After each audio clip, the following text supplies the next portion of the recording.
smoke the marijuana when Johnny's around, because secondhand smoke is just as bad for marijuana as it is for tobacco. We don't want little Johnny getting the after effects of getting high either, do we? Make some sleep better at night. Okay, that'd be a bad thing. You think I haven't heard that? I'm sure you probably have. Yeah. Mm-hmm. And that's where you go, well, if you're smoking in Johnny's presence because you want him to be affected by it, that would be a day test report. So we need to make different choices around that, because we cannot put unwanted chemicals in an infant. And so that's where you get a little more serious about it. But are you guys comfortable in broaching the topic if you see some signs and symptoms with the family? Yes, no? I mean, the joint at the table is kind of an obvious one, but the smell of stale beer, the friends who do methadone, does that kind of trigger? So Mom, so Lori, you mentioned you have friends in the methadone clinic. Have you ever had a problem with substances yourself? Oh, no, not me. Never a problem. Oh. Have you ever used substances that weren't prescribed for you? So, no, never. Really? I haven't met anybody who hasn't ever used something they weren't supposed to. Really? I'm surprised. What would your friends say if I asked them the same question about you? All right, they'd say I did. All right. Are you comfortable pushing it a little bit? No. So what would you need to be more comfortable in pushing it a little bit? I don't know. I don't know if it's like confrontation or... And that's what it should not be. It should never be and that may be what's holding you back. It should never be a confrontation. It should always be a discussion. Mm-hmm. And it could be a sense of humor being used, but it should never be, I think you have, or, it's not a confrontation. It's always kind of a casual discussion.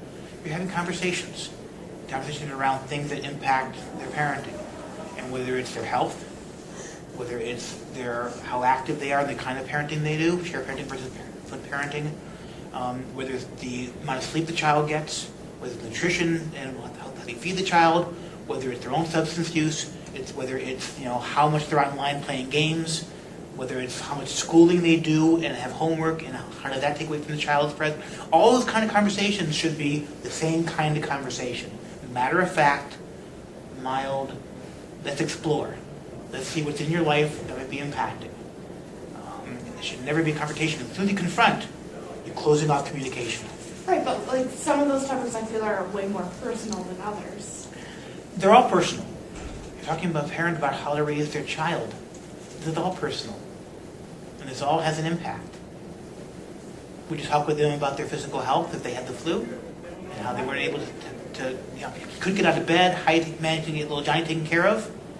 Well, why is it different if they've been ingesting something and are hungover? The same concerns are still there.